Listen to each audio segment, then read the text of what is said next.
Hi everybody, it's your buddy Brett here. Today, I'm going to tell you about the Ambient Shadows under the 3D Rendering tab. But first, the reason I'm so kind of in your face unlike I normally am, I'm going to give a quick lesson of what Ambient Shadows actually is. I'm going to take, for my first example, a tube. This is just a roll of toilet paper. And I have a flashlight.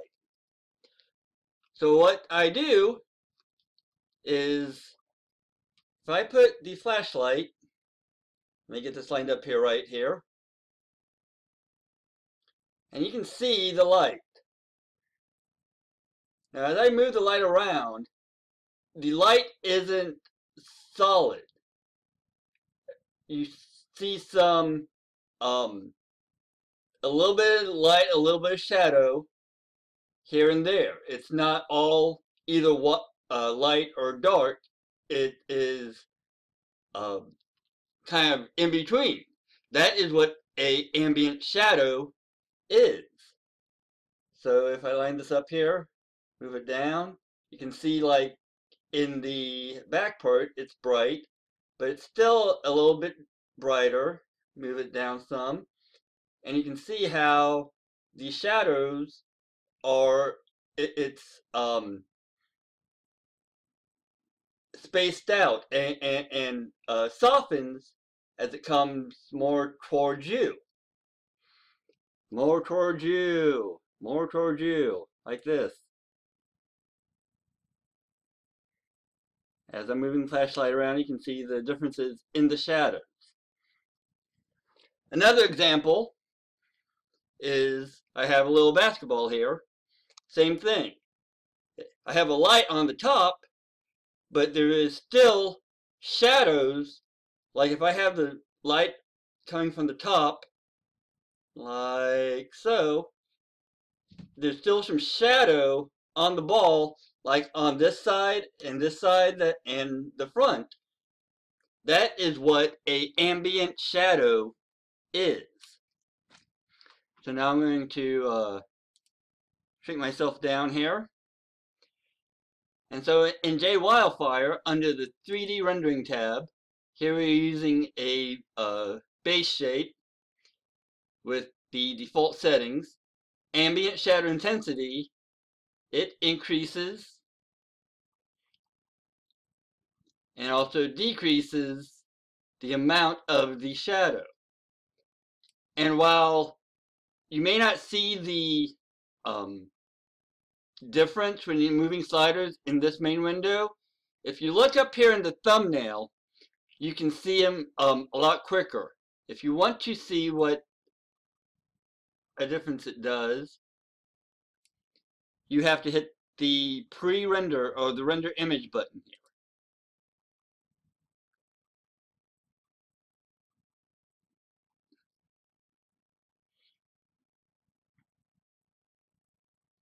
And then these other buttons, I'm going to reset. These other sliders here, search radius, it either, for example, moves the light closer or further away, or it's based on, it doesn't move the light, but how much it affects the object. And then the blur radius, like I was telling about how it blurs as you move the flashlight down the tube, you can see the blur of the shadow. And also the fall off is also kind of the way it goes from, the brightness to the darkest shadow.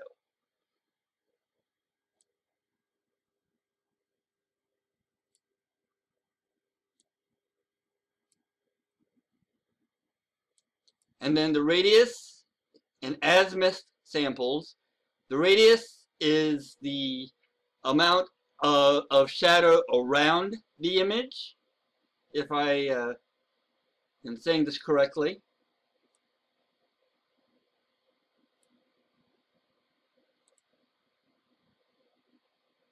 or if I am understanding it correctly.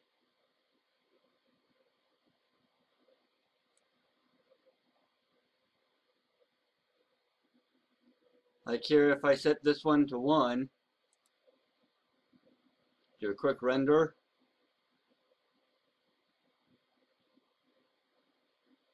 You see how it's kind of bright over here, dark over here. If I increase it some, let's see, this has changed things.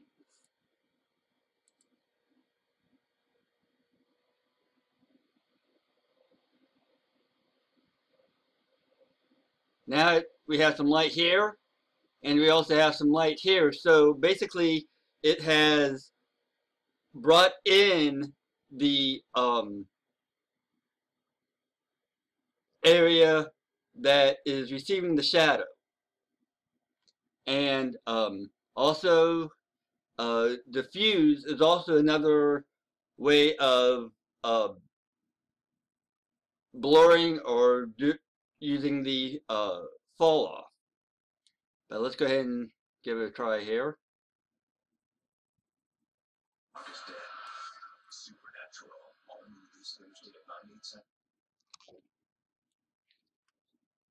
But my best suggestions for using the Ambient Shadow tab is just to go and experiment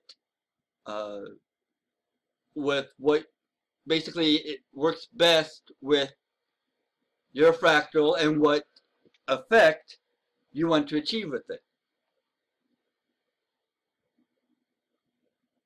So for now, this is Brad. Talk to you later.